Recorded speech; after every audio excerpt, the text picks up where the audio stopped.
Hi, my name is Roger Schluter. This video is actually about people that don't declare income and like to save in taxes. I think all lenders have run into businesses that really don't want to pay taxes, and so they lower their income for a period and or a year. And this can save you money in taxes, but it is a double-edged sword. Most businesses learn very early on how a profit and loss or earnings statement works. You have sales, you subtract expenses from sales, you post your income, you pay taxes on your income. There's really only two ways really to pay less taxes. You can either reduce your sales or you can increase your expenses. Both of these can eventually kind of maybe get you into trouble with the IRS. I will say reducing sales, it really works best, if you have small amounts of money from customers, either people or business. Small amounts where it doesn't trigger, any company to actually issue a statement to the feds, like a 1099. Lenders also run into loan customers that do a cash business, but many times forget to account for some of that cash. When it comes time to do their books. This is very hard for the IRS to track if it's small amounts. Until the business takes it too far. The IRS, by sheer volume of taxes sent to them, has an idea of how much money particular businesses make per month, per quarter, per year. They also have an idea of how much money you should make in earnings for the amount of sales that you declare. Business customers, I think they turn in their 1099s or whatever that form is for work done. I think it's when it's like $600 or more. So if you're a service business and your price point on a lot of service work is $500, a lot of times they're not even going to report it. Another way the IRS checks if the money you put in your bank account is more than the earnings of your business. That can be a real red flag. All lenders, again, have had customers that after the bank looks at their financials, he may turn down the loan. The customer says, "Oh, I make more than that. This is what I really make." And lenders are kind of in a catch-22 when that happens, because in the old days they weren't regulated as much. They could do a lot of things. Because the customer probably makes more money than is on the financial statement or tax return. But if the lender makes a loan, where the borrower does not make enough income to pay the monthly payments, that loan, if picked by the regulators, that lender could be in trouble. Because you're supposed to do loans that you think you're going to get the money back, and you kind of got to show it. Another way businesses show less income is actually by having two sets of books. One, they have true sales and income on a financial statement, but they do not show the lender their tax forms. On the tax forms, they show very little income, on their returns in order to save in taxes.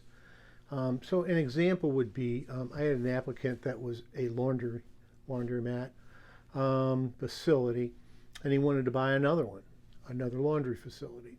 And there was some synergies that worked out really well, because I think he was delivering and, he was doing some things that really kind of, would really help him make more than just that other laundry. He showed me his financial statements, and they showed good growth in sales, good growth in income. He was making some money. Most lenders will ask to see your tax returns.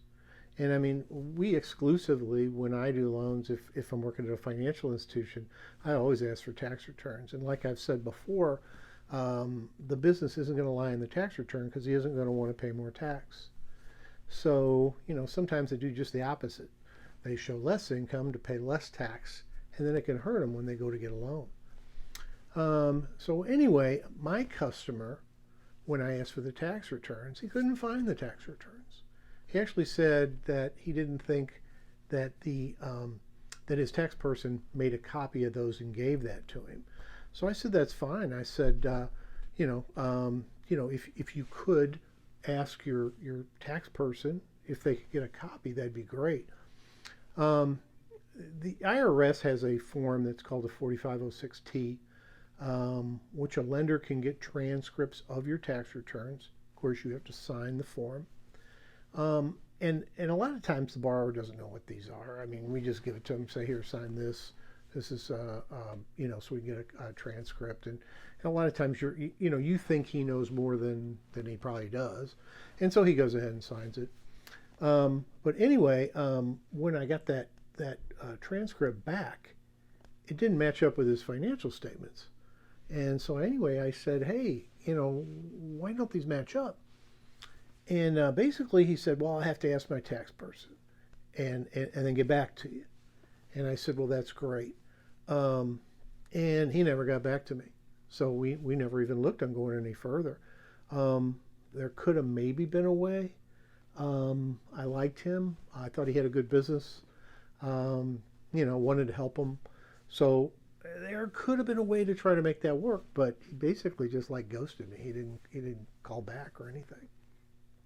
Another way to pay less taxes is to increase your expenses by either creating new expenses or by increasing your normal expenses.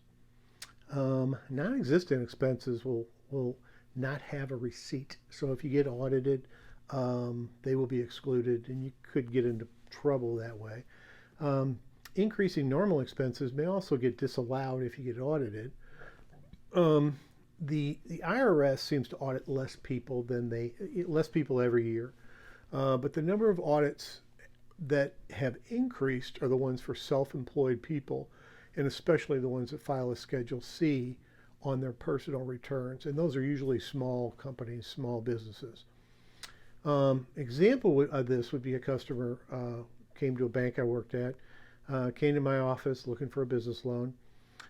Seemed to have a really good business, so I looked it over and it looks really good, except for when I was looking at the expenses, there was this large, huge deduction for the office and the home. And that's, usually those are pretty small for an office in the home.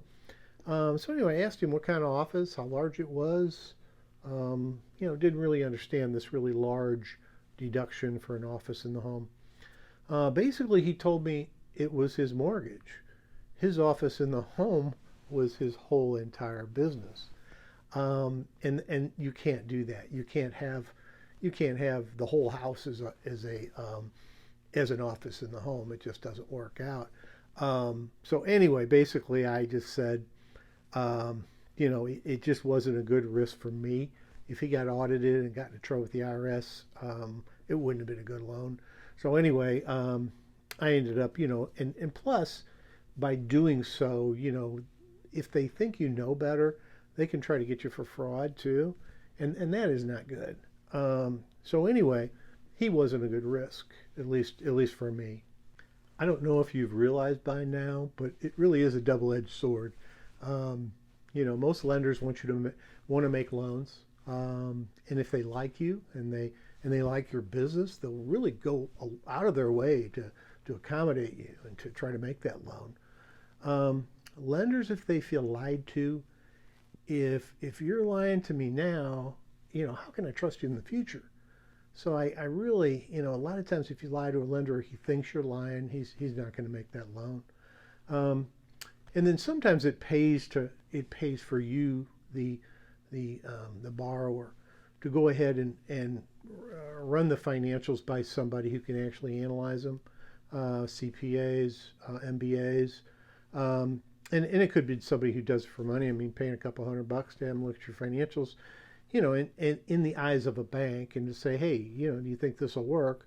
And I've got several other videos that can show you what the bank is looking for. Might be a good thing. And it a lot of times will help you know what request is going to be approved. If it's too large of a request, if you just don't have the cash flow to really pull it off. So anyway, it really, if you had somebody analyze them before you went to the bank, it would really help you you know, to know if that money you're requesting, if that's going to be approved. It really help you know how much loan you could qualify for. So anyway, you'll be much more prepared to talk to the lender and to to understand what he's telling you when he gives his analysis. So anyway, thank you. I appreciate you staying this long for the video. And you know, if you like this kind of content, if you like business loan or business type content, if you could subscribe and then hit that bell notification, and you'll get notified of future videos. And if you took anything away from this that is of value to you, I hope you hit the like button. Anyway, this is Roger Schleter, and I'll see you in the next video.